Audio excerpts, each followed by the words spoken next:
Hello everybody, Screezilla here, I hope you're all well, and join me today in a bit of a special plane to me now. The SAAB B18B, but T18B, sorry. Too many different letters around in the alphabet sometimes. So, yes, me flying a bomber. I know that's nothing new, and if you've been on the channel for a while, you'll understand why. I love bombers, I can't help it, okay? I am a bit of a weirdo like that. But this plane is not a bomber. It's in the bomber tech tree. It's in the bomber lineup. War Thunder classifies it as a it's a medium bomber. It's not. This plane is an attacker, ground attacker at that. And, a heavy fighter. This is basically a slightly fat mosquito, but on steroids. Yes, it's that good. This plane is ridiculous. I have fallen in love with this thing. Now, the plane has got a little bit of armament on board. A 20mm pair of 20mm cannons, a 13.2mm machine gun, and a second 13.2mm machine gun in the back, where our lovely gunner is sitting on, sort of tail gunner there, and radio operator. The other thing this has is a 57mm Bofors cannon in the nose. Yes, a 57mm Bofors cannon. A relatively big cannon. On cannons, that's definitely one of the bigger cannons out there. There are bigger cannons available, but my seal of approval does go to this cannon. So this makes this plane an excellent bomber hunter, because you get a bomber spawn point, which means you're starting off in the medium bomber spawn point, so about 10-12,000 feet. So relatively high up. And you're going to meet enemy bombers head on, like this IL-4. I'm very sorry, IL-4, but your time of life has ended now. It's time to put you out of misery.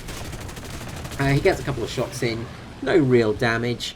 You have to be a bit careful with head-ons in this plane because your crew are a bit flimsy. There is no armour on the front of this plane, which is unfortunate, and you would imagine that, being a ground attacker that it was meant to be, maybe a bit of frontal armour would have been a good idea for the pilot. Anyway, it doesn't have that, so we've got one kill down. One.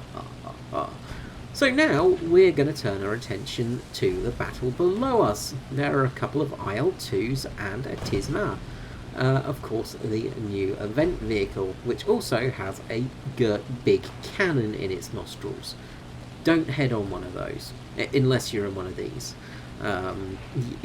This generally wins the head-on engagement, which is pretty funny. So, we're coming in and we're going to start doing our fighter protocol, which is basically turning this thing into a big heavy fighter. Now, out turning, you're going to struggle a little bit. You're not really the best turn fighter in the world, because you're relatively chunky, but you do have two DB605 engines on board, which means you've got a fair amount of horsepower, 1,475. This TISMA is above us, and now it's not. So that's number 2. A very easy kill there. I don't think he was expecting a bomber to pull up like that and just completely annihilate him and turn him into some kind of fine paste. The other thing about this plane is it's very good at setting fires. This plane will set most things on fire, and that's because of that 13.2mm machine gun. That thing is an absolute beast because it has a lot of explosive filler in the rounds, which really will help you out. So we've got a 180S and a 185. I've decided to engage the 180S as it's going for somebody else. Come in and miss our shots, just unable to turn in time. but we're going to get around, we're going to put out air brakes, we're going to put flaps out, we're going to do everything we can to turn around. But this is where the plane can suffer, is you've got to use it a bit of as a boomer-zoomer. You're better off boom and zooming, although turn fighting in it is not as, well, as insane as it sounds, because this thing doesn't turn too badly. It turns like any real heavy fighter. So if you've got a couple of kilometres between yourself and the enemy, you're going to be okay. We head on here and we blow a wingtip off of that guy. His wingtip is gone. That is a good sign. The 180S is going to be struggling now. So we're going to try and finish him off, but he does have a buddy, remember. So we come around, and try to get our gun up, just miss it. A little bit shy, but that's okay. Now we have the 185 on our 6, and this is going to be a problem. This would be a real big problem if you were in a heavy fighter. Luckily, another fighter comes in and he breaks away momentarily, but it looks like he might be coming in. Now, one big drawback for this plane is the rear gunner. The tail gunner in this thing is pretty pathetic. You've got a very poor arc of fire. The good thing, however, is you have a 13.2mm machine gun, which has an extremely high velocity, and by the way, this is a bug, I am actually shooting him there, not in that position. But yeah, it's a 13.2mm, so it will tear everything to shreds that sits on your tail. And as we just showed, that is what happened. Kill number 3 for us. Yak 3 just in front of us. We are pretty beaten up. Now this goes to show the amount of punishment you can take in this plane. It is very, very tanky. This Yak 3 is darting around and we're not really going to be able to do much there. We don't have the manoeuvrability anymore. We've lost too much of our control surfaces. Now he's probably going to come on our 6 though, so we're going to get our rear gunner up and we're going to use some speed to our advantage, but he's going away, he's jinking away, looks okay. Keep an eye on him though, just in case. Now this plane is extremely speedy. It was one of the fastest medium bombers of the Second World War. It was very late in the Second World War, like another plane on the Swedish team, the Finnish plane, of course, that came very, very late and missed out on the actual action. This plane came in 1944, a bit too late, but it was there just in case. And it was devised as a defender of Sweden, of course. Now, Sweden had neutrality, a little bit questionable neutrality sometimes, but it was neutral nonetheless. Mainly because Germany didn't really want to poke it too much, because Sweden had a relatively good army and semi-decent navy at the time. Their navy was in much better shape than the German navy, of course, who had been suffering a lot in 1944. They weren't doing too well. Their battleships had all sort of found their way to bottoms of seas, and they were in a bit of trouble, basically. So Sweden wasn't really the best place to poke.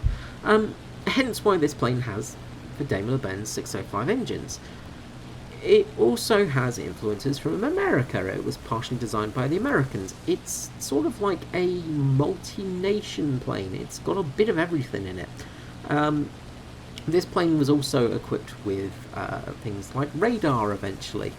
This plane here has ejector seats. Unfortunately, they're not modelled in-game, but this plane was originally going to be placed into service as a torpedo plane. It was going to be an anti-shipping plane with torpedoes. It didn't pan out, so it didn't get its torpedoes, but it did get the lovely 57mm gun in the front, and it was going to be used as a ground attacker, something to protect the nation's ground assets if they were invaded. So, you know, keeping any tanks out, that was the aim of the game with it. And when Sweden gets the ground vehicles fully, I can see this being a relatively annoying plane to have in the lineup, because that gun is very, very good, as stated before. So this plane did come in a bit late. And it did operate until pretty much the 60s. About 1958-59 was the final sort of flights for this, as Sweden had got their jets in the game by then and really didn't need it anymore. The plane was used a lot as a reconnaissance plane. Spent a lot of time as a reconnaissance plane. Just as I'm talking there, by the way, we had kill number 4 as the plane that we shot the wing off, the I-180S, crash landed and could not repair. So yeah, this plane was generally used as a reconnaissance plane, basically annoying the Russians, going around and taking photos of their navy and things like that, which it was very useful for because it was very fast.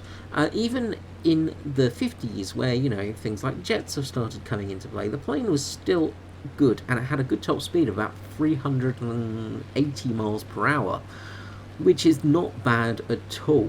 That's a very good speed for cruising. Now, we've lost our landing gear here, so we're going to have to do a bit of a ditch landing, and as usual, get a bit of a lag spike as we come in, and a bit of a heavy landing, and our tail drops off. Great. However, we're in luck, because we're going to get repaired. So, off we go, back in the air, once more into the breach. So aircraft is repaired, everything's fine, hunky-dory, we're looking good. So they have 2 planes up now. 2 planes or 3 planes? I'm just trying to remember now, I cannot remember. 2 planes. So 2 planes up. Well, we have a couple. We've got a Spitfire and myself and another bomber. The T18B-2, which has 20mm guns in the nose. So a relatively dangerous opponent. So we're going to get off and we're going to chug along, take out that base to try and get the points deficit down a little bit because, we are losing on tickets. So we really need to try and get those tickets a little bit better, because if this turns into a long grindy fight, we may be in trouble. We've got 4 kills as well, so a little bit of me wants to try and get 1 more kill, even if I have to be a bit reckless in that, because, well, it would be nice to get an ace. So as I said, this plane was a relatively long-serving plane in the Swedish army, and it was a pretty big threat to the Russians. They considered it a relatively big threat still, because it just had such good speed, such good maneuverability, and it could be used in other ways. Now, as I said, mainly it was used as a ground attacker and reconnaissance aircraft, but the Swedish Air Force, being the Swedish Air Force, would have no doubt had any problems putting this in as a heavy fighter or as a bomber interceptor, things like that, because it would have had the speed. If needs be, it would have done it, and that's the thing.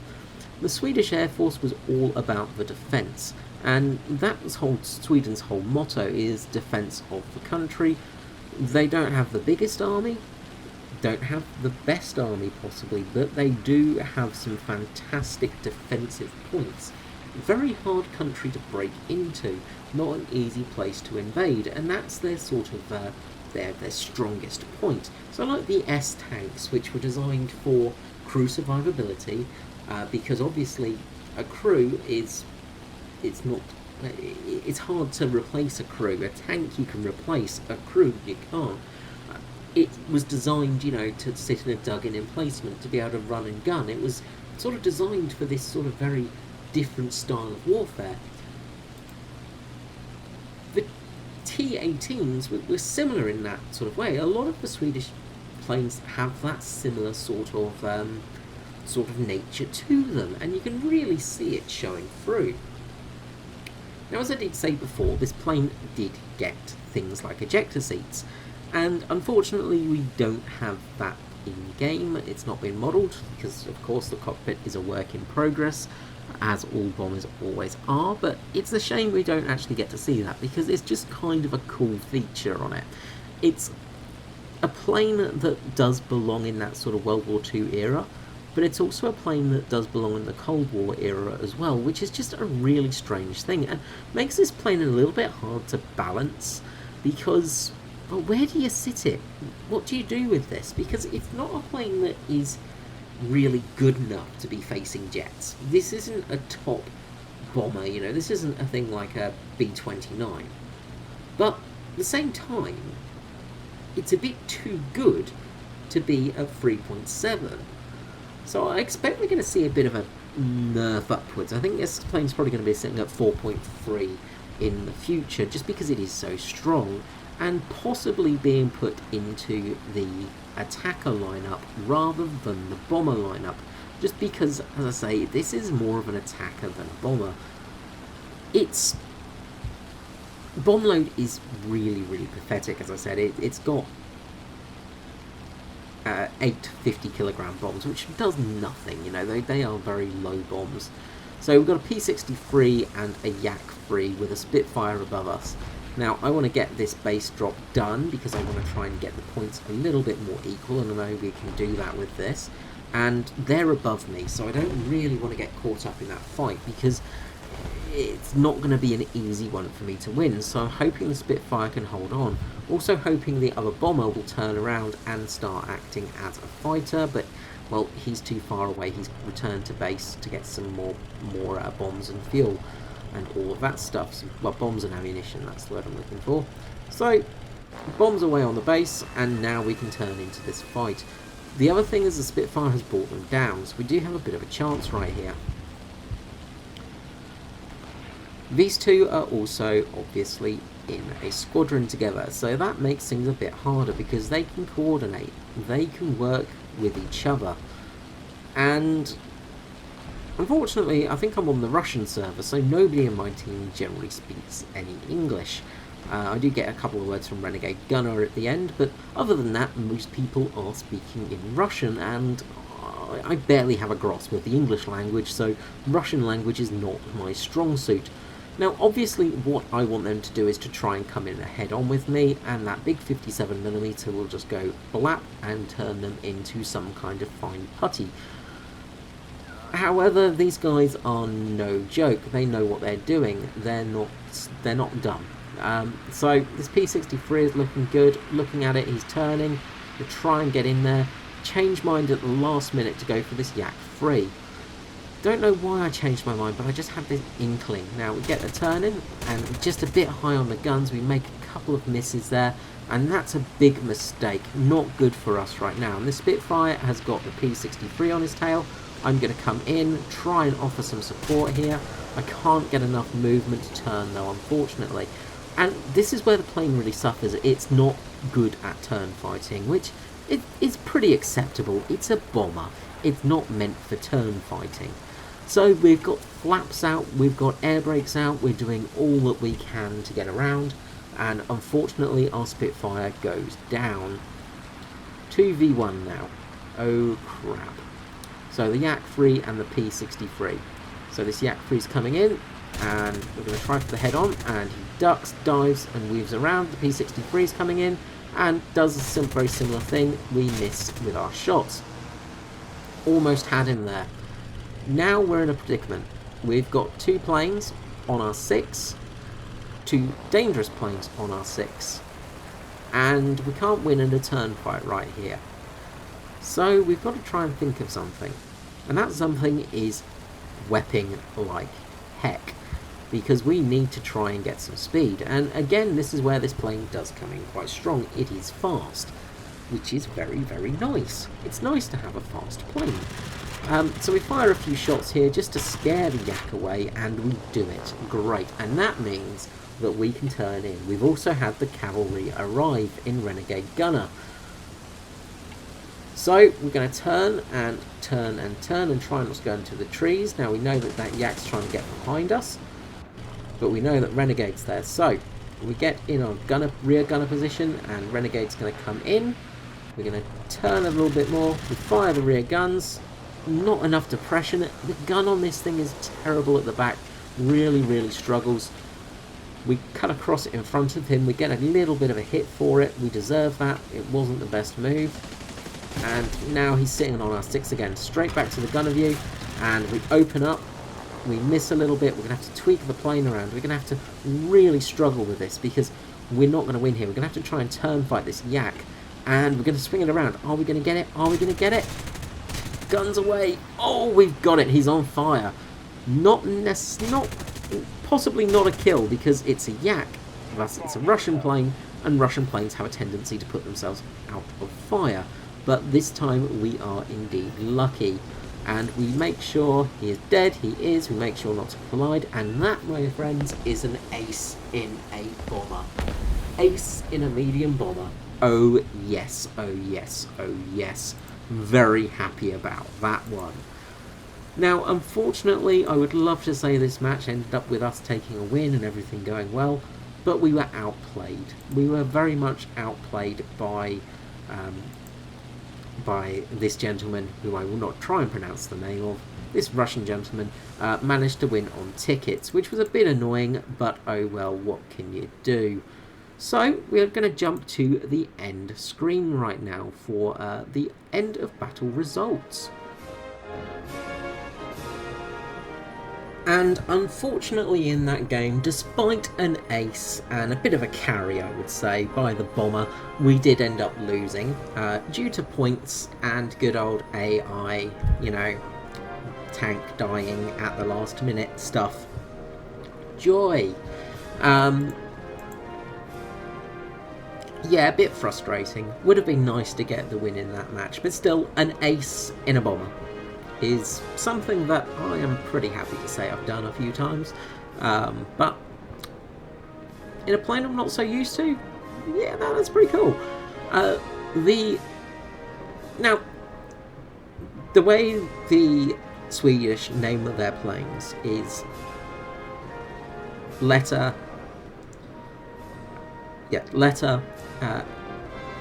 18 letter. So T18B is a bomber. J21A is an attacker. Sorry, got around the wrong way. J21 is a fighter because J is fighter.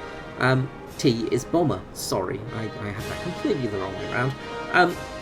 So just before we go to look at this, I'm just going to quickly go through this. So 98% battle activity, pretty happy with that. 26 hits, 5 criticals, 5 ground targets destroyed, 5 air targets destroyed. Even on a loss, that's 77k Lions, which is not bad, and 12k research points. Yeah, that's not too bad. Would have been much nicer with a win, but oh well, what can you do? Terror of the Sky, Mission Maker, Final Blow, Triple Strike, Professional, and First Strike. So very happy with that, and obviously top of the team. The only other guy surviving at the end was the second bomber. So yes, 2 bombers versus 1 fighter, and unfortunately we couldn't catch him up. So anyway, let's just quickly jump to the hangar and quickly get some modifications. So almost 16k research points for that match. That's going to help an awful lot in the old research of this plane. It's going to get me some upgraded bits and bobs, which is always nice. Can never complain too much at that. That's upgraded most of the areas. And probably we'll go with the 57mm, just get that a little bit more accurate. Okay, so as you can see, this plane was very nearly stock in that match as well. The plane was not upgraded at all, you can see by that screen. So with the bombers, we have the SAAB T18B-2, which is the Junkers I've forgotten the number of it. Forgive me, it is almost 6 AM at the moment and I've been awake, and it is 2020, so yay, Happy New Year everybody. This is going to date the video. It may not be 2020 where you live. It's just a funny little story actually. I was talking to my dad just before the date changed, and we started chatting away to him, and I'm like, oh, it's 2020, and he still lives in England, of course. So it was very surreal for a couple of moments, you know, speaking to somebody in a different decade. Of course, okay, so as you can see, bomber, bomber, bomber, bomber, and bomber.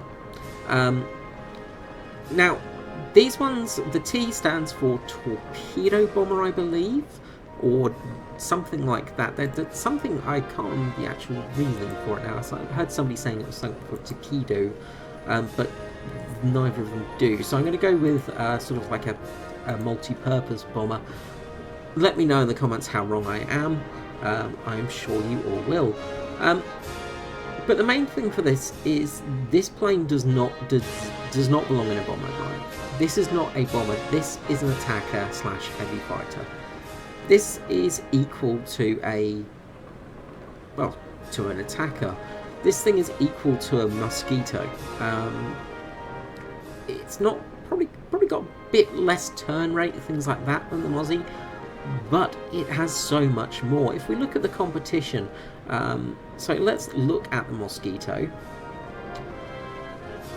at 3.7, and as you can see, very similar size planes. The Mozzie's a little bit smaller, of course, and of course it doesn't have a rear gun, but it does have a heck ton of frontal-facing machine guns. Very good firepower, all of that kind of stuff. But the thing with the SAAB T18B-2 is it has a heckload of front-facing machine guns, but also a lot of cannons. So the frontal-facing machine gun is here. This is your rifle caliber round machine gun. So that is your well, sorry, not rifle caliber, 13.2mm machine gun. Sorry.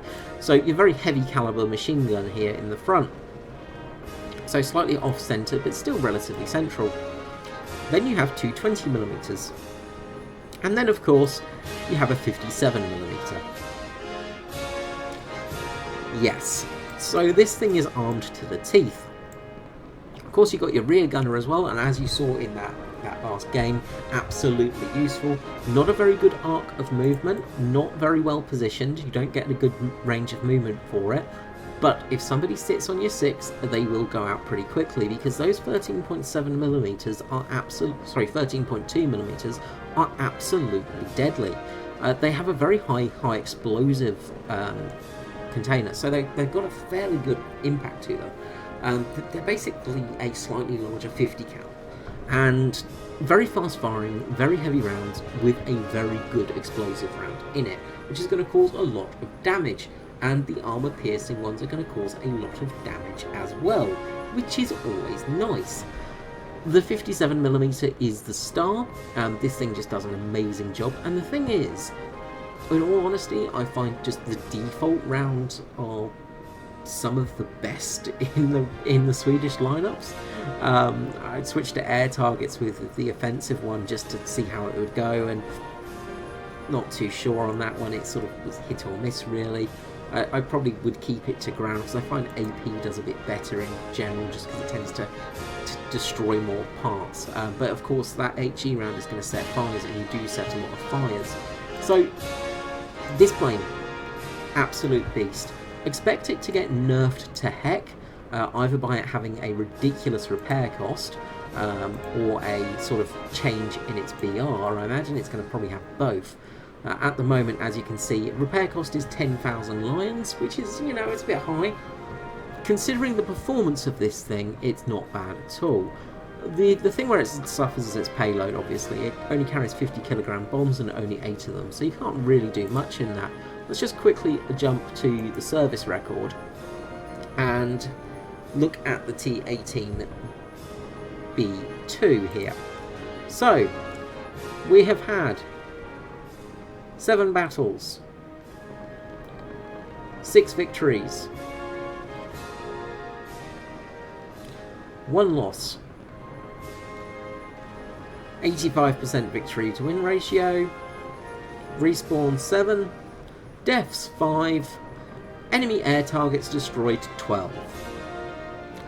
Yeah, that's a very good kill to death ratio there. It's, you know, that's very, very good.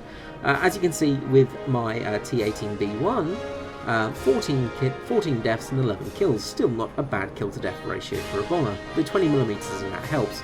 As you can see with my fighter, an even kill to death ratio. this bomber is better than the fighter, which just makes no sense whatsoever. Now, the A21s are very good. It's a very good fighter, and honestly, if I played a little bit better, I'm sure I would get more kills. But this thing is just an absolute weapon. This is a beast, this is a monster, and it's great fun. This plane is just silly. It's an awesome, awesome plane. Now, one thing that can be a bit contentious on this plane is the fact, as I say, it's a late plane. This plane was used into the 1950s. This plane was designed to be an attacker, to go out hunting, to be an interceptor, to be a ground pounder. It was an all-rounder, and with the Swedish sort of doctrine as well, it was designed to have that all-around purpose. And that's where it really shines. This plane was designed to sort of counteract some of the Cold War stuff that was coming out. And even things like some of the early jets that was sort of around that era where it was having to look at to fight things like that. The plane was actually tested, a test bed for ejector seats, and also radar and air-to-surface missiles. Unfortunately, we don't get any of those bits. I do wonder if we may get a radar on this to hook it up to maybe 4.7 and really give it a bit of a nerf. I don't know, we'll have to see how it goes, but for the time being, this plane is a beast. Get it, play it, it's an amazing fun plane to have, and boy, it's just so enjoyable. That was my first ace in a long time, and as I say, I think my first ace in a bomber. It's not very often you get aces in bombers. I have had a few sort of relatively high kills in my Lancaster and Halifax though, so I might have had an ace in one of those, but yeah, this thing is just a beast, and also it takes damage like a pro. This takes damage like a bomber should, which is just great. So yeah, that's it for today. Hope you've enjoyed the video, I hope you have a nice day, and I will see you all later. Bye bye.